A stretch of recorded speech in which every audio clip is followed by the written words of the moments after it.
Before you sell another cash secured put, I want you to take just a few moments to watch this video. This is something that I want to share with you today that I wish I learnt an awful lot sooner in my options journey. And I don't think anyone really explained it in a way that made sense. So, what I want to share with you today is the way I like to manage cash secured puts from a risk management perspective. Because to me, if my strike gets breached, I'll accept assignment is not good risk management. And if you've got an account at the moment that's underwater on a bunch of positions, it's probably because that was your risk management, like that you went into the trade with, right? So let's walk through a few things. Firstly, this is not financial or investment advice. I'm not a financial advisor. I recommend that you just simply do your own research, come to your own conclusions, make your own decisions, and of course, don't just blindly trust strangers on the internet. So this position that I have open at the moment, I have a Bloom Energy cash secured put expiring March 6th for the 140 strike. Now, two things about what I'm doing at the moment. First is when it comes to selling puts, I am only selling out 2 weeks at the most, which is unusual. I usually do between sort of 30 and 60 days. The reason why I've brought my dates in closer is because of the uncertainty in the market and the, constant, are we up, are we down, what are we doing? There's fear. It's much easier to manage a position closer in time. So that's the first thing. March 6th is because of that. The next is when do I enter the position? Because I'm not entering just on red days because it's red because you get more premium. I actually enter most of my cash secured puts on green days because green usually signals confirmation of a move. And for that very reason, this was my entry day. Okay. Not the red day, because if after the red day we get another red and another red and another red, then we're already underwater. So I liked the look of this big green day. It was engulfing, it was strong, it was back above the 20 moving average. And then, of course, today we got this next move up. Now, let's talk about when we exit it. So I have all of these plans in place before I place the trade, right? When do I exit?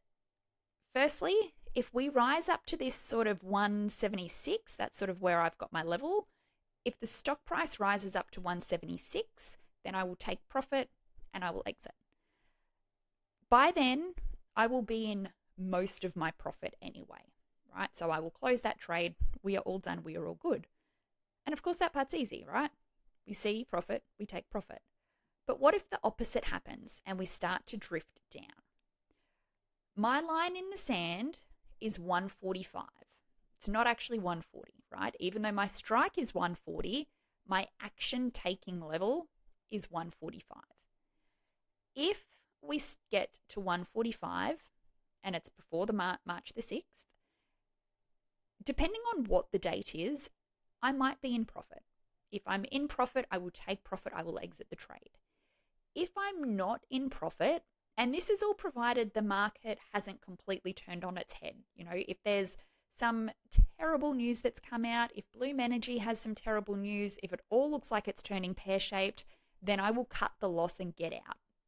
Cut the trade, and get out. Just take that small loss, right?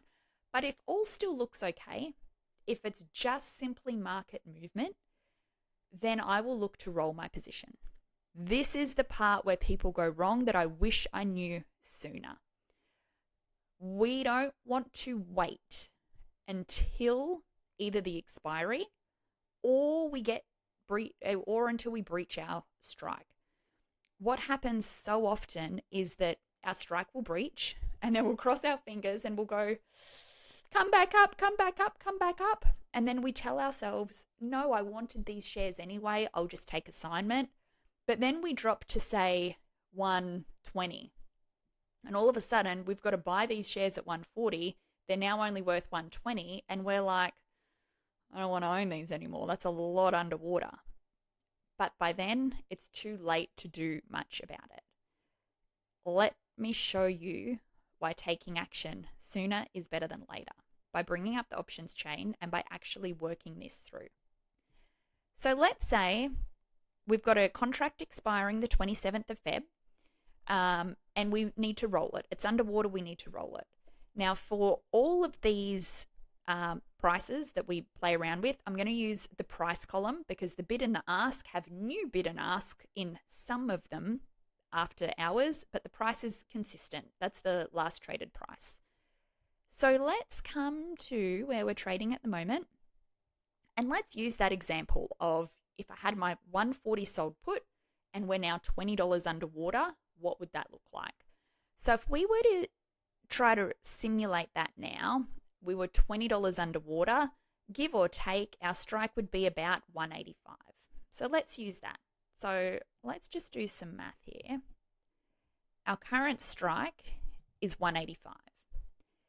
If we needed to buy that back in order to look at rolling this trade, it would cost us $18.90, which means that the next option we sell for the following week needs to be worth at least $18.90 so that we're not going backwards. So let's go to the next week, which is the 6th. And let's see what $18.90 can get us. Okay, this is close enough. We can probably place this trade, and between the bid and ask, we can probably get out of this even. And that would lower our strike to 177.50. Now, we're still underwater here, right? But at least we're lower. How much have we been able to lower our strike by? 185 minus 177.50, $7.50. That number's important. Okay, so if we wait until we've been breached, in this case, we can lower our strike by $7.50. It's still better. Absolutely, it's still better. But what if we manage it sooner? So instead of our strike being all the way up at 185, if we manage it at this, let's say our strike is 162.50, because that's managing it at around that $5 mark, which is what I said that I would manage it at, 145 when the strike is 140. This will cost me $6.80 to buy back. Let's go to next week and see what we can sell for $6.80. 680. Here we are, right here, 150. So this time we went from 162.50 all the way down to 150. So I've lowered my strike by $12.50. And my strike is still not threatened for the following week. There's still now $12.50 plus that it has to drop before I'm threatened. Whereas when we waited, even though we could drop it a little bit, we are still underwater with this trade unless we get a bounce straight back up. So this is why I like to manage before our strike price is threatened, and why also I only like to manage a week at a time. Because if we go out too far in time, these numbers get more condensed as well, right? So I like to keep it close as far as managing my trade, and especially in these kinds of markets. The world is different, maybe not the world.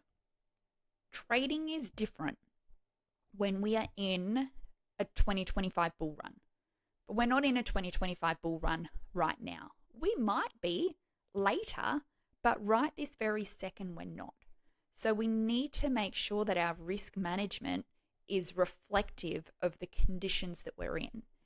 So that is exactly how I plan on managing not just this trade, but all of my cash secured puts moving forward. For me, a cash secured put is a way to generate profit without owning shares ever. And people ask about the wheel strategy and my thoughts on the wheel strategy. I love selling puts. I love selling calls. I just don't love getting the stocks to sell the calls via being assigned the shares. If I want to own the shares, I prefer to wait.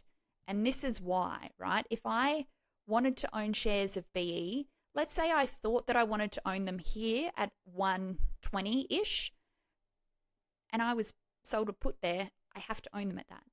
But if instead I'm patient and I just wait and see where it looks like we get a bit of a reversal, then I get to own them lower. So I treat them both as two separate trades because I find that that's where I get my most profitability. So I hope you found this helpful. I hope it gives you another way to look at how to manage your sold puts to actually maneuver the trade to remain profitable so that you never have to go underwater. If you do find this helpful, it's the kind of thing that I cover inside of my mentorship. There is a link in the description. I start a new round again early March. All of the details are on the link. If you have any questions, there's an email address you can contact me and ask me. But if you like the idea of trading in this kind of a way, being minimized risk, being planning before we enter trades, knowing what our entry and our exit looks like. When will we take profit? When will we take a loss? If our strikes are threatened, how will we manage that? Knowing all of that before we go into a trade, I find really important. So if that's important to you, then it might be a good fit. Take a look at the link in the description. Otherwise, have a wonderful week of trading.